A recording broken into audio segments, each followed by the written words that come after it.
जोमेटो 12 लाख तो वहीं Swiggy 15 lakh orders हर दिन डिलीवर करता है।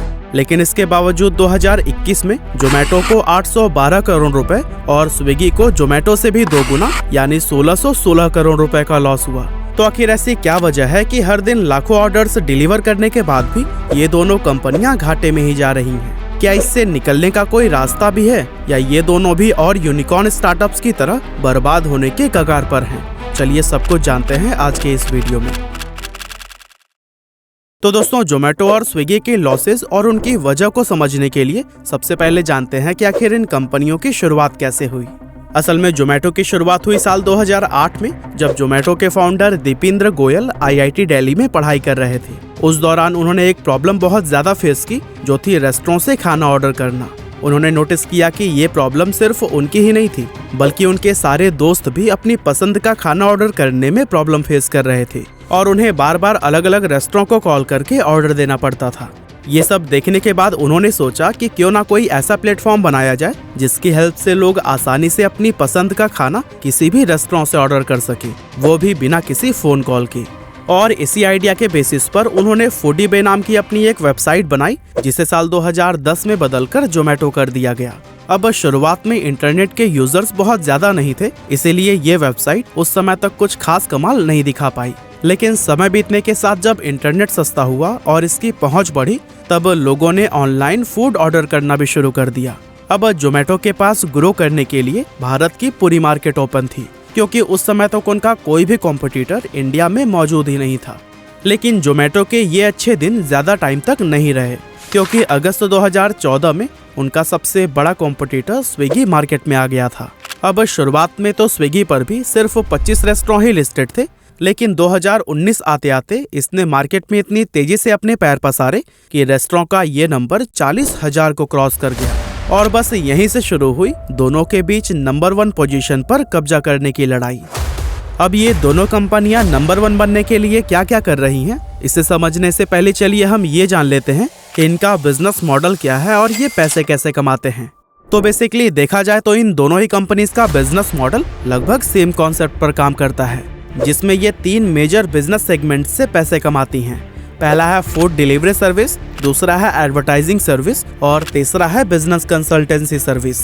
फूड डिलीवरी बिजनेस में ये दोनों ही कंपनीज कस्टमर के खाने का ऑर्डर लेकर उसे चुने गए रेस्टोरेंट से कस्टमर के घर तक पहुंचाने का काम करती हैं और अपनी इस सर्विस के बदले में कंपनी हर ऑर्डर पर अपना कमीशन लेती हैं। वहीं एडवर्टाइजिंग सर्विस में ये अपने प्लेटफॉर्म पर ऐड चलाकर पैसे कमाती हैं, यानी कि अगर आप जोमेटो या स्विगी की ऐप पर किसी डिश को सर्च करते हैं तो आपको कुछ रेस्टोरेंट सबसे ऊपर दिखाई देते हैं।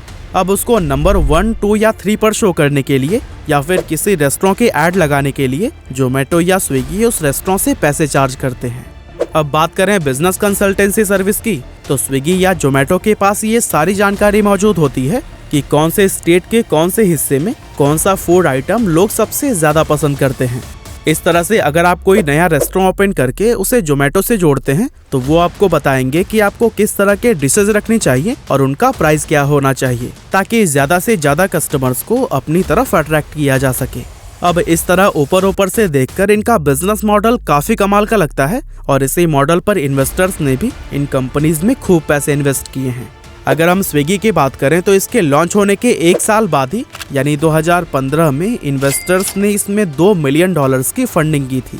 और वहीं जोमेटो को उसका पहला इन्वेस्टर 2010 में मिला था, जो थे भारत के फेमस इन्वेस्टर और बिजनेसमैन संजीव बिखचंदानी, और उन्होंने इस कंपनी में $1 मिलियन की फंडिंग की थी। इस तरह से इन दोनों ही कंपनीज के बेहतरीन बिजनेस मॉडल को देखकर कई और इन्वेस्टर्स ने भी बढ़ चढ़कर अपने पैसे इन्वेस्ट किए हैं। मगर इसके बावजूद भी आखिर ऐसी क्या वजह है कि जोमेटो और स्विगी सिर्फ एक लॉस मेकिंग कंपनी ही बनकर रह गया है। अब दोस्तों, अगर हम इसकी वजह जानने के लिए इंडिया की फूड डिलीवरी मार्केट का कंपैरिजन यूएस के मार्केट के साथ करें तो पता चलता है कि 2020 में इंडिया की जो फूड डिलीवरी मार्केट $3 बिलियन की थी, वो 2025 तक $13 बिलियन को क्रॉस कर जाएगी। वहीं 2020 में यूएस की फूड डिलीवरी मार्केट $18.5 बिलियन की थी, जो कि आने वाले 4 सालों में बढ़कर $33.7 बिलियन तक पहुंच सकती है। यानी कि इंडिया की फूड डिलीवरी मार्केट भले ही यूएस से छोटी है, पर हमारा ग्रोथ रेट यूएस से काफी ज्यादा है। मगर एक चीज जिसमें इंडियन मार्केट यूएस से काफी पीछे रह जाती है वो है एवरेज ऑर्डर वैल्यू। और फिलहाल इंडिया में स्विगी और जोमेटो के लिए यही उनके लॉस का सबसे बड़ा रीजन है। फॉर एग्जाम्पल, यूएस में एवरेज ऑर्डर वैल्यू $30 के आसपास है, जिस पर कंपनीज 30% का मार्जिन कमाती हैं।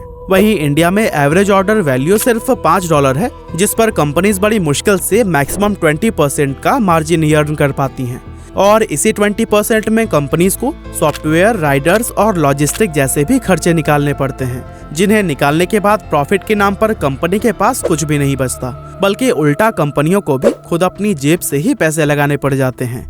एक रिपोर्ट से पता चलता है कि जोमेटो या स्विगी जितने भी ऑर्डर्स डिलीवर करती है ना, उनमें से मैक्सिमम ऑर्डर पर उन्हें लॉस का ही सामना करना पड़ता है। अगर हम इनके 2020 में हुए लॉसेस की बात करें तो जोमेटो को 2367 करोड़ और स्विगी को 3320 करोड़ रुपए का लॉस हुआ था।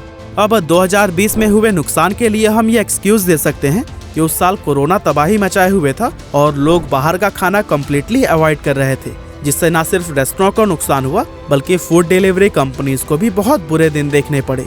लेकिन 2021 में तो चीजें काफी बेहतर हो गई थी ना, फिर भी जोमेटो और स्विगी तो लॉस में ही रहे। यहाँ तक कि इस साल जोमेटो को 812 करोड़ रुपए और स्विगी को भी 1616 करोड़ रुपए का नुकसान हो चुका है। लेकिन इतने सारे लॉसेस के बावजूद भी दोनों ही कंपनीज में नंबर 1 बनने की लड़ाई अभी भी जारी है, जिसकी वजह से ना ही ये फूड आइटम्स पर दिए जाने वाले ऑफर्स को बंद कर रहे हैं और ना ही इनके एडवर्टाइजमेंट में कोई कमी देखने को मिल रही है। अगर हम सिर्फ फूड आइटम्स पर दिए जाने वाले ऑफर्स की बात करें तो ये दोनों ही कंपनीज अक्सर लोगों को 30 से 40% का डिस्काउंट देते ही रहते हैं। हालांकि उन ऑफर्स में से काफी हद तक वो कवर भी कर लेते हैं, क्योंकि अगर कोई डिश रेस्टोरेंट में 100 रुपए की मिलती है तो जोमेटो या स्विगी पर उसका प्राइस 115 या 120 रुपए होता है। तो फिर यहाँ पर दिए जाने वाले आधे डिस्काउंट तो यहीं से वो कवर कर लेते हैं। इसके अलावा रेस्टोरेंट के मालिक को भी कस्टमर को रेस्टोरेंट में बिठाकर खाना खिलाने से ज्यादा प्रॉफिट उनके घर पर फूड डिलीवर करने में होता है। इसीलिए वो जोमेटो या स्विगी को 15 से 20% का स्पेशल डिस्काउंट भी देते हैं।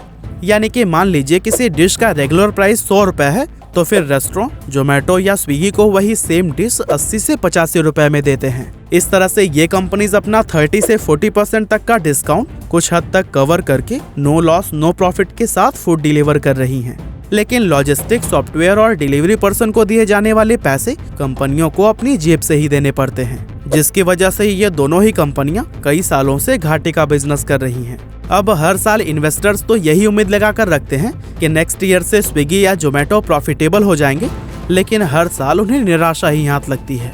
यहाँ तक कि अब तो खुद जोमेटो और स्विगी ने भी प्रॉफिट कमाने के लिए कोई दूसरा अल्टरनेटिव बिजनेस ढूंढना स्टार्ट कर दिया है और दोनों ही नए नए आइडियाज के साथ खुद को एक्सपेंड करने की कोशिश कर रहे हैं। फॉर एग्जाम्पल, अभी हाल ही में स्विगी ने स्विगी जेनी नाम की एक नई सर्विस शुरू की है।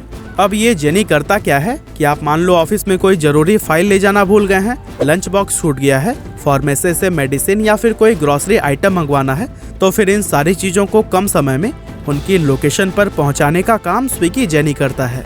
ये सर्विस अभी सिर्फ बेंगलुरु, मुंबई, चेन्नई, दिल्ली, हैदराबाद, कोलकाता और लखनऊ जैसे कई बड़े सिटीज में स्टार्ट की गई हैं, जहां से यूजर्स का काफी अच्छा फीडबैक भी देखने को मिल रहा है। इसके अलावा स्विगी ने स्विगी इंस्टामार्ट भी लॉन्च किया है, जिसके जरिए वो काफी कम समय में ग्रोसरी डिलीवर कर रहा है। और ऐसा माना जा रहा है कि अभी स्विगी अपना ज्यादातर इन्वेस्टमेंट इस इंस्टामार्ट को ही बढ़ाने में कर रहा है, क्योंकि आने वाले सालों में ऑनलाइन ग्रोसरी डिलीवरी का market size online food delivery के मार्केट साइज के मुकाबले कई गुना बड़ा होने का अंदाजा लगाया गया है।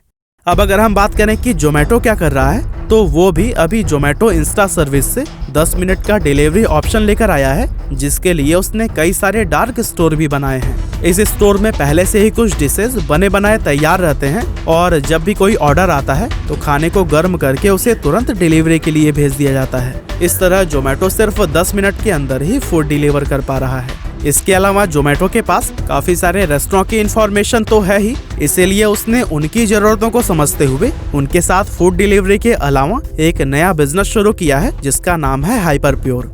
यानी जोमेटो अब सिर्फ रेस्टोरेंट की बनाई हुई डिशेस को ही डिलीवर नहीं करता, बल्कि साथ ही वो हाइपर प्योर के जरिए उन डिशेस को बनाने में लगने वाले रॉ मटेरियल भी रेस्टोरेंट को सप्लाई करता है।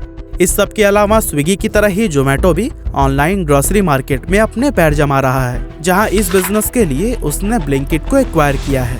तो इस तरह से काफी लंबे टाइम से लॉस में चल रहे जोमेटो और स्विगी अपने लॉसेस को कवर करके एक प्रॉफिटेबल बिजनेस बनने के लिए पूरी ट्राई कर रहे हैं। हालांकि ये कोशिश कितनी कामयाब हो पाती है, ये तो हमें आने वाले वक्त में ही पता चल